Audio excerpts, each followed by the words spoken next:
हिमालय के एक गांव में टुनटुनी नाम की एक चिड़िया रहती थी। सड़क दुर्घटना में उसके पति की मौत हो गई थी, जिसके बाद से पूरा घर वही चलाया करती थी। टुनटुनी की एक ही बेटी थी, जिसका नाम सुनहरी था। सुनहरी, जल्दी से उठ जाओ, मैंने तुम्हारा अंडा तैयार कर दिया है। फिर मैंने सब्जियां बेचने भी जाना है। सुनहरी को नाश्ता देकर टुनटुनी चिड़िया सब्जियां बेचने चली जाती है। टुनटुनी चिड़िया खेती किया करती थी और सब्जियां उगाया करती थी और उनको बाज़ार में बेचा करती थी। सब कुछ ठीक चल रहा था कि अचानक बहुत तेज़ बारिश आ जाती है और रुकने का नाम ही नहीं लेती। सब पक्षियों की फसल खराब हो जाती है। टुनटुनी चिड़िया की भी तैयार फसल बर्बाद हो जाती है। ऊपर वाले, ये क्या हो गया? मेरी कमाई का तो सिर्फ एक ही जरिया था, अब वो भी नहीं रहा। अब मैं और मेरी बेटी क्या खाएंगे? मैं घर को कैसे चलाऊंगी? कई दिनों से मुसलसल बारिश होने के कारण गांव में बाढ़ आ जाती है। टुनटुनी के पास इतने पैसे नहीं थे जिससे वो अपना और अपनी बेटी का पेट पाल सकती। माँ, अब क्या होगा? हम हमेशा के लिए अब भूखे रह जाएंगे। अरे नहीं बेटा, ऐसा मत बोलो, कुछ भी नहीं होने वाला।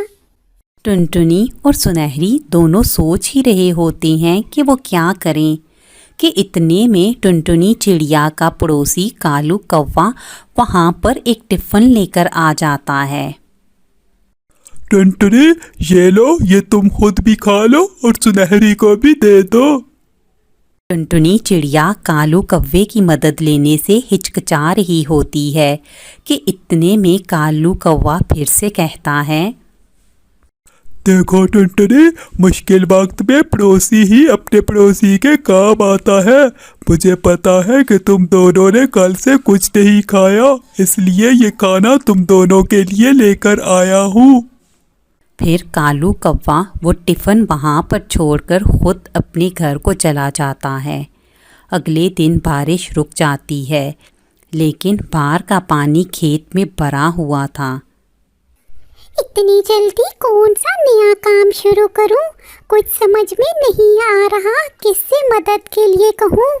ऐसा करती हूँ, मुखिया जी के पास जाती हूँ, हो सकता है वो इस मुश्किल समय में मेरी मदद कर दें। फिर वो मुखिया जी के पास पैसे मांगने के लिए जाती है, लेकिन वो भी इसकी मदद करने से इनकार कर देते हैं। टुनटुनी चिड़िया के पास खाने को कुछ नहीं बचता। वो सोचती है, ऐसा करती हूँ, अपने खेत में जाकर देखती हूँ, हो सकता है बाहर के पानी में मुझे कोई सब्जी मिल जाए और मैं वो लाकर सुनहरी के लिए बना दूँगी। ऐसे भी कल कालू भैया ने खाने को कुछ दे दिया था, रोज़ रोज़ तो हमें खाने को कोई कुछ नहीं देगा। टुनटुनी चिड़िया बाहर के पानी के अंदर चली जाती है। वहाँ उसे एक खीरा तैरता हुआ दिखाई देता है। वो उसे पकड़कर बाहर ले आती है। इस एक खीरे का मैं क्या करूं? इससे क्या होगा? मुझे कुछ और ढूंढना चाहिए। अभी टुनटुनी चिड़िया बातें कर ही रही होती है कि खीरे के अंदर से आवाज़ आती है, मैं एक जादुई खीरा हूँ और सिर्फ एक ही काफ़ी हूँ। टुनटुनी, तुम मुझे जितने टुकड़ों में काटोगी, इतनी तरह के अलग अलग हरी सब्जियों की टोकरियाँ भरकर तुम्हारे पास आ जाएंगी और मैं फिर पहले जैसा हो जाऊँगा। टुनटुनी चिड़िया उस खीरे को आजमाने के लिए घर ले आती है। जैसे ही वो खीरे को टुकड़ों में काटती है तो हरे रंग की सब्जियां टोकरी भरकर वहां आ जाती हैं और जादुई खीरा फिर से वापस पहले जैसा हो जाता है। टुनटुनी चिड़िया जितनी दफ़ा ये अमल करती है उतनी दफ़ा उसके पास टोकरियाँ भर भर कर हरी सब्जियों की आ जाती हैं। इस तरह टुनटुनी चिड़िया रोज़ाना वो सारी सब्जियां बेचने लगती है और उसकी कमाई भी अच्छी हो जाती है और फिर वो और उसकी बेटी खुशी खुशी रहने लगती हैं।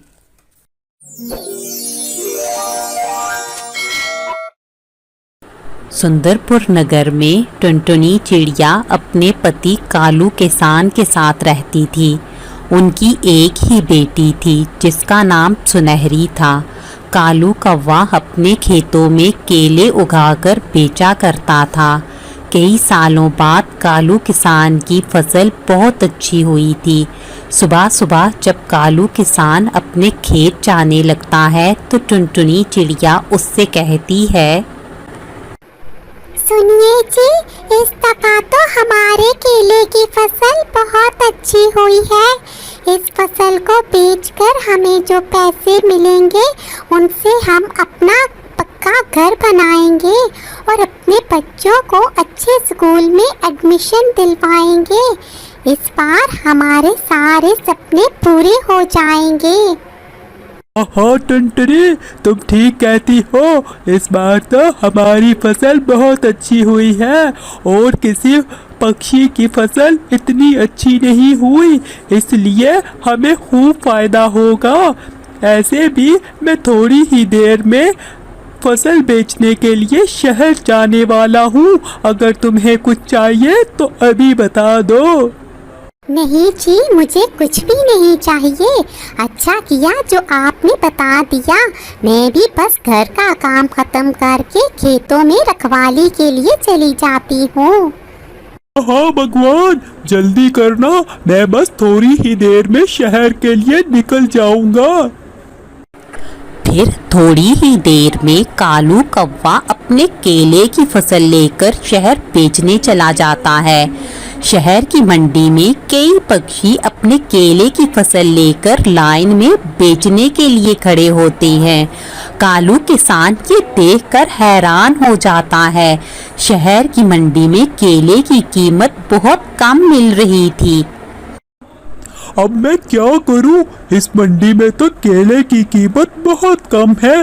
इतनी कम कीमत में तो हमारी खाद और बीज के पैसे भी नहीं पूरे हो रहे और जो हमने मेहनत की है उसको तो छोड़ ही दो।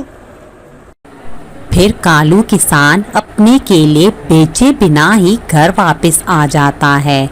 जब वो घर आता है तो टुनटुनी चिड़िया उसे देखकर कहती है, ये मैं क्या देख रही हूँ जी? आप तो शहर की मंडी में केले बेचने गए थे, फिर ऐसा क्या हुआ कि आप बिना केले बेचे ही वापस आ गए? क्या करूं टुनटुनी, शहर की मंडी में और बहुत से पक्षी केले की फसल बेचने आए थे और शहर में केले की कीमत बहुत कम थी। फिर मैं कैसे अपनी फसल बेचता? पूरी कीमत भी नहीं वसूल हो रही थी, इसलिए मैं बिना बेचे ही वापस आ गया हूँ। ये तो बहुत बुरा हुआ है जी, लेकिन हम इतने सारे केलों को ज्यादा दिन घर में भी नहीं रख सकते। हम ऐसा करते हैं, कल से केले का शेक बनाकर बेचना शुरू कर देते हैं। तुम्हारा आइडिया तो बहुत अच्छा है टुनटुनी, लेकिन मैं खेत को देखूंगा या केले का शेक बेचूंगा। आप फिक्र न करें जी, ये काम मैं खुद कर लूंगी। फिर अगले ही दिन से टुनटुनी चिड़िया केले का शेक बनाकर बेचना शुरू कर देती है। सब पक्षियों को केले का शेक बहुत पसंद आता है। इस तरह उसकी अच्छी कमाई होने लगती है। देखो जी, ये केले की फसल तो हमारे बहुत काम आई है। अब तो हम हर साल अपने खेतों में केला ही उगाया करेंगे। ऐसे भी अब हमें अपनी फसल को मंडी में ले जाकर बेचने की कोई चिंता नहीं है। और हाँ, ये पैसे रख ले और कल ही बच्चों का किसी अच्छे से स्कूल में एडमिशन भी करवा दें। फिर हर साल कालू कौवा अपने खेत में केले उगाता है और टुनटुनी चिड़िया केले का शेक बनाकर बेचती है। इस तरह वो सब मिलजुल कर हंसी खुशी रहने लगते हैं।